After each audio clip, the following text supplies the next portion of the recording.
Hello दोस्तों, स्वागत है आपका गल्ला व्यापार की पूरी जानकारी में। अगर आप गल्ले का व्यापार शुरू करना चाहते हैं तो ये वीडियो आपके लिए है।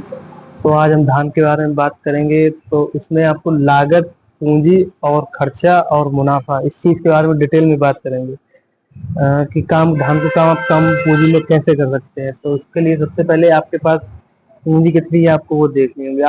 आप एक पिकअप माल खरीद लें, मतलब 30 कुंटल तक आपके पास पूंजी होनी चाहिए जो जिससे आप एक पिकअप का काम कर सकें।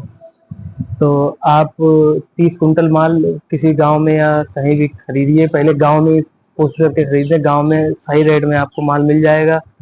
जो जैसे आपने मार्केट में या मंडी में कहीं रेट पता किया होगा, तो उस हिसाब से अपना पिकअप का भाड़ा, पल्लेदारी, खर्चा, ये सब पहले से ही निकाल लीजिए। कि जैसे पिकअप का भाड़ा 100 रुपया कुंटल या 80 रुपया कुंटल जो भी आपका लगे, वो आपको पहले ही निकालना होगा। और पल्लेदारी खर्चा, जहाँ भी आप आड़त पे माल बेचने जाएंगे वहां पे कितना खर्चा आएगा, आड़त पे क्या खर्चा, ये चीज आपको पता करके पहले ही अपने इसमें, जैसे आप धान आपने 2000 रुपये या 2200 रुपये खरीदा है, मान लीजिए आपने ताज खरीदा है 2200 रुपये, तो आपको 2200 रुपये में भाड़ा ऐड करना होगा। जैसे आपने कहीं भी मंडी पिकअप पे बात की, पिकअप ने आपको 3000 रुपये, जहाँ जिस मंडी में आपने माल भेजना है उसका 3000 रुपये भाड़ा बताया, तो 100 रुपये कुंटल आपका भाड़ा हो गया।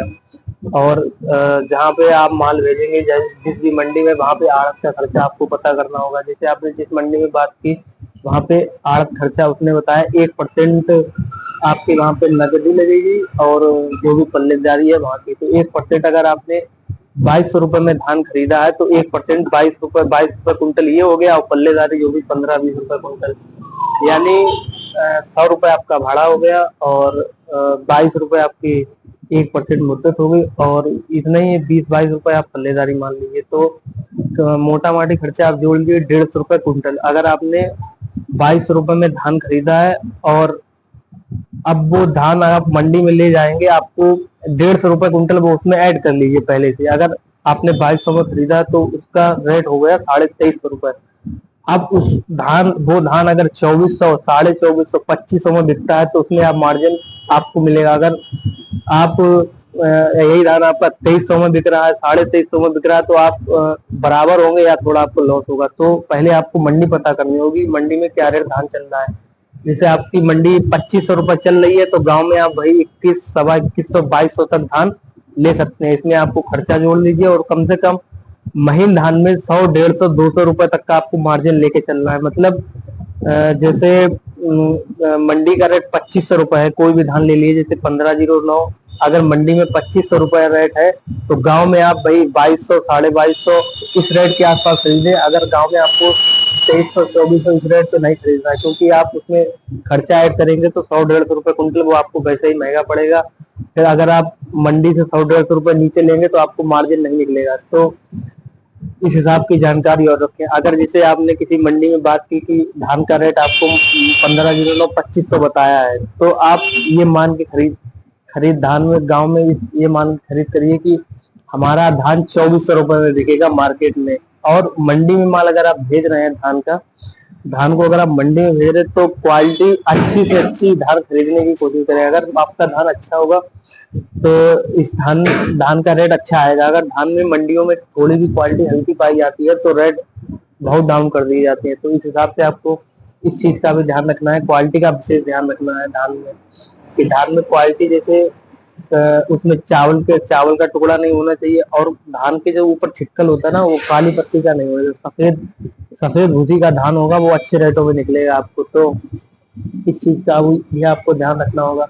तो जैसे आपने 2200 रुपये में धान खरीदा, और आपका मंडी में 2500 या 2400 रुपये मान लीजिए आपका धान बिक गया, तो आप 2200 में 150 रुपये आप अपना खर्चा जोड़ लीजिए, तो ये आपको 2350 में पड़ गया। अगर आपने 2400 में बेच दिया, तो आपको वही एक पिकअप पे 2000 रुपये तक का मार्जिन निकल आएगा। अगर आपका 2450 या 2500 बिक गया, तो वही 3000 से 5000 रुपये तक का आपका मार्जिन निकल आएगा। यही ऐसे ही करके आप एक पिकअप माल खरीदिए। अगर आपके पास एक ही पिकअप की पूंजी है, मतलब 30 कुंटल तक ही माल आप खरीद सकते हैं, तो उसे उसे ऐसी मंडी में बेचिए जहां आपका नगद पेमेंट हो जाए। धान की बड़ी बड़ी मंडियां, जहां भी आप धान भेजेंगे, ज्यादातर नगद ही पेमेंट होता है। फिर भी कुछ ऐसी मंडियां होती हैं जहाँ पे नगद पेमेंट नहीं देते हैं या उनके पास ज्यादा माल आता है तो वो पेमेंट रोक के चलते हैं। मेरा भी पेमेंट बहुत जगह बड़ी बड़ी मंडियों में रोक लिया गया था, लेकिन मिल जाता है, थोड़ा काम हल्का होता है, मिल जाता है। लेकिन जहाँ भी आपके पास अगर एक ही गाड़ी की पूंजी है तो जहाँ भी आप माल बेचे तो उससे पहले पूछ ले कि हमें नगद पेमेंट मिल जाएगा कि नहीं मिल जाएगा। अगर नगद पेमेंट की बोल रहा है कर देंगे तो आप उसके पास माल ले जाइए और बेचिए। आपको मंडी में जाके पता लगेगा कि माल कैसे बिकता है, कैसा माल क्या रेट में निकल जाता है।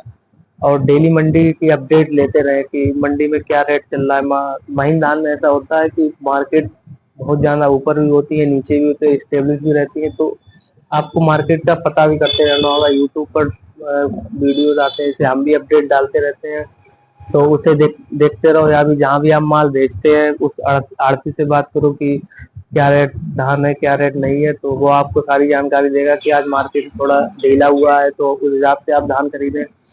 आपको ज्यादा गांव में तेज खरीदने की जरूरत नहीं है। फिर गांव में जैसे व्यापारी लोग खरीदते हैं आपके, अगर जहाँ भी आप काम कर रहे हैं धान का, अगर आपके यहाँ वहाँ पे व्यापारी जाना है, तो अगर आपके यहाँ पे व्यापारी जाना है या थोड़े बहुत भी है तो आपको भी माल उसी हिसाब से खरीदना होगा। अगर आपका मान लीजिए 2500 में धान बिक रहा है, आपके गांव के आसपास व्यापारी है वो 2300 2350 में खरीद रहे हैं और 150 रुपए का अंतर आ रहा है, तो आपको ये पता करना है कि आगे कौन सी मंडी बढ़िया है जहाँ पे हम अपना माल बेच सकें और अच्छा मार्जिन निकाल लेंगे। अगर आपको मंडियां ढूंढनी होगी वो सब इस सब की जानकारी हम दे देंगे आपको कि कौन सी मंडी में कौन सा धान, धान की बहुत सी वेरायटियां है ना, कौन सी मंडी में कौन सा धान आपका बढ़िया से निकल जाएगा, इस चीज की जानकारी हम आपको देंगे।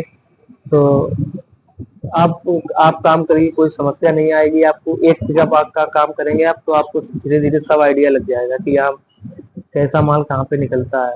तो बने रहिए हमारे साथ। और जिस जिस मंडी की भी जानकारी चाहिए और जिस मंडी किसी भी मंडी का आपको खर्चा जानना हो वो सब हम आपको डिटेल में बताएंगे। और मंडी में कैसे माल बिकता है, मंडियों में थोड़ा ऐसा भी होता है कि आपको कुछ रेट बताएंगे, कुछ रेट बिकेगा, तो उस चीज का भी ध्यान रखिए। हम इस चीज पे भी बात करेंगे आगे। वीडियो ज्यादा लंबा हो जाएगा इसलिए ज्यादा डिटेल में अभी बात नहीं कर रहे हैं, लेकिन फिर भी आपको जिस टॉपिक पर भी जानकारी चाहिए आप हमें बताएं, हम आपको जरूर उस चीज की जानकारी देंगे। धन्यवाद, बने रहिए हमारे साथ।